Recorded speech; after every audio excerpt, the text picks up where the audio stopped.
I was there at the BravoCon Awards, Yes. and they were chatting, and I feel like she is trying, and I don't think Marisol's being super receptive about it.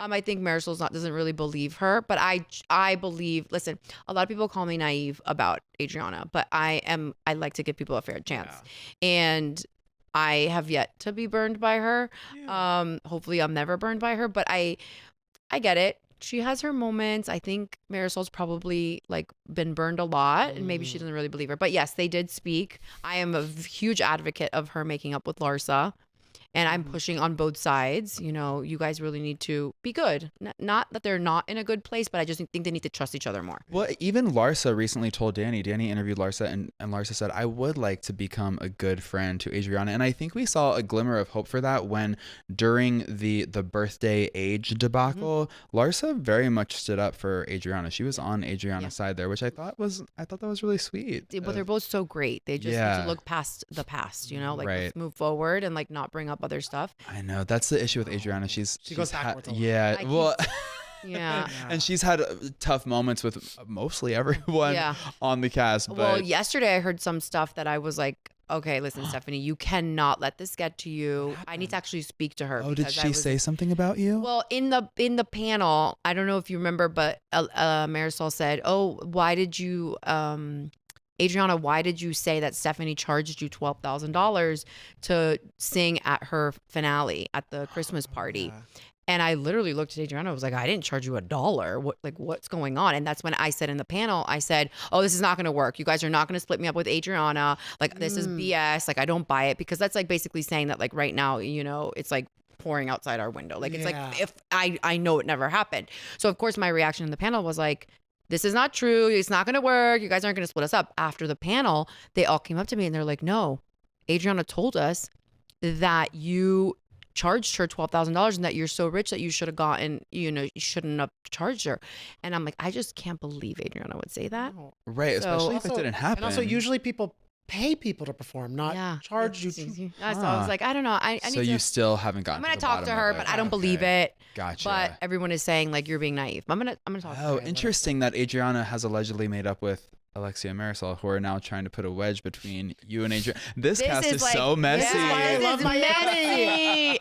Yeah. Oh my God. Wait, speaking of messy, another sort of messy moment at the panel was Julia's opera performance. I know. I was zeroing in on your reaction when that started, because you looked like so shocked and confused and a little bit embarrassed too. Were you also mortified? I was just embarrassed as a whole. And you guys, this is so funny. Okay. So I have many Steph personalities. Okay. We have Nautical Steph, which she was kind of like, nobody liked her. She's too zen. I thought she was a vibe. She was cool, but whatever. There's, you know, the new and improved, you know, now we'll call her Vegas Steph. Okay. BravoCon Steph. Like, I'm like, was borderline wasted. Like, I was like, I'm going into this panel like tipsy. I was having the best time. I saw, you know, Matt and Nate and Cooper, and they were like, we went through the whole season, we never saw you like drinking. And I was like, I was lit. I was having the best time, cracking all these crazy jokes. I went into the panel thinking like, this is gonna be amazing.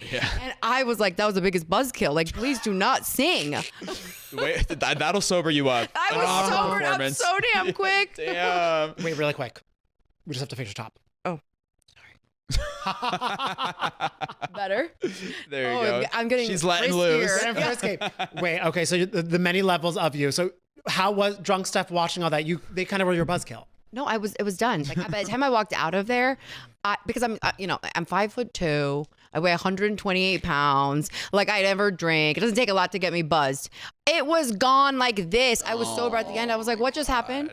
And I mean, because this is your first season on Real Housewives of Miami, Steph, and you have just become such a fan favorite, but you just did a panel with some legends. Yes. So Tamra, Melissa, like some of the greats of Bravo. Kyle Richards. Yeah. Bose. You also had Bose. Yeah. Oh, my God. And Bronwyn.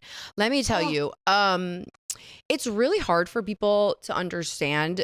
I hate the word sisterhood, but like it's hard for people to like understand it.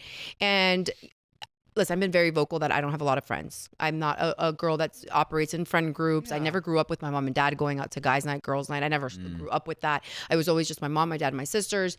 I never really experienced that bond at all. Not in college, not in high school, not ever. And so you can't really miss what you don't know. Right. And I kept on hearing like, oh, when you get into the Housewives, you're going to experience a bond of like a big friendship group and sisterhood.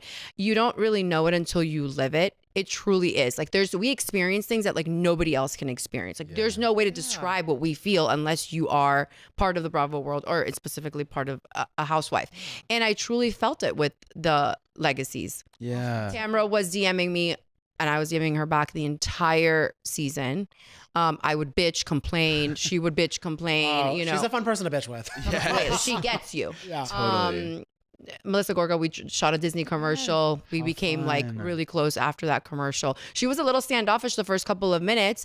And then like afterwards, I was like, you're the nicest person ever. Like we just, you know, you hit it off. Right. You know? Once Melissa warms up to you, Oh. there's not a warmer There's person no- on this She's just planet. guarded it. She is at just so first. It nice. took like 5 minutes and then she realized, Yeah. oh my God, it's funny. I can see you two vibing together. And also, Yeah. you, Bose, and Bronwyn as like the newbies on that side. That's a fashionable trio. Yeah, right? Yeah. No, and they're so funny. They were so funny. They were so great. They were so sweet. It was a great panel. You were- That was not a flop. That was Right. a great No one sang opera. You were talking about, you know, this housewives experience. It truly is so singular. Unless you've been a housewife, you just won't understand it. What's a part of the housewives experience that has been super unexpected, like something you didn't expect out of this experience, but maybe that you really appreciate now? I am a very uptight person. I'm a control freak. I'm rigid. I'm very black and white. And this experience has really taken me out of my comfort zone. Yeah. I feel like there's just no control. It's very unpredictable. And I'm thankful for that because, you know, I just turned 41. And if I'm just going to live my life controlling everything, you don't really get to experience like the wild side, the fun side of life.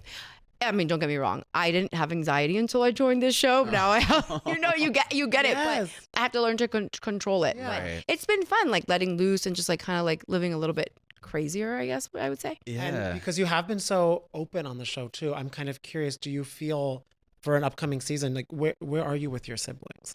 You guys, this is just so crazy to me because of the fact that I feel like when God made me, he forgot to put the grudge gene in me. Like he just forgot it. Like, I don't know what that is. Like I will be so mad at you. I pop off, but I kid you not. I don't know what's wrong with me that in 5 minutes I get over it. And the problem with that, although I live in a happy state, Yeah.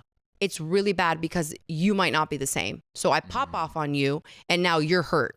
You're upset, and now how are we going to move forward? And I think that's kind of like what's happened with my sisters. I see. And unfortunately, to answer your question, it's nowhere. Do you think that the show and opening up on the show has complicated things even more, or has it maybe potentially made it better? I think it would have made it better had it not been for the comments that they read, basically saying like, she used them for a storyline, who uses their own sisters, and that kind of got to their head. So now they're believing. So that. now they're believing I use them to my advantage, which kind of like feeds onto the way they think about me, that I'm like, you know, I see. always have something that I'm like chasing. an ulterior Correct. motive or something. Oh, that's So- that's really interesting. The way I perceived it was like, this is your last ditch effort, cry for help. Like I just got to do something. Maybe if I like talk about it on camera, that will touch their hearts, and Yeah. like I'll get that phone call one day, and things will magically get better. I did get to a little bit more of the root of the problem in an email. That was what the real root of the problem is. Oh, okay. Actually, never told anybody, but Wow. the real root of the problem is that it's actually my parents. It's our upbringing. You know, Huh. I mean, I would have never guessed that. Okay, well that's not your And also, fault. how are That's you not my able- fault. yeah. I just side very strongly with my parents. Oh, Very I strongly. see. I had a very, my parents are still married. Yeah. I just grew up in a very strong, strict household, Yeah. and I loved it, and they didn't, and you know, I Oh. side with my parents. Oh, Gotcha. okay. But then also Aw. that just is a lot of layers of mess. That There's you're like, just- and also you can't really help them with. I can't, you know, I can't. Oh. Yeah. I also, Aw. it's layered. It's layered. Right. Listen, Yeah. I'm not giving up hope. Yeah. Yeah.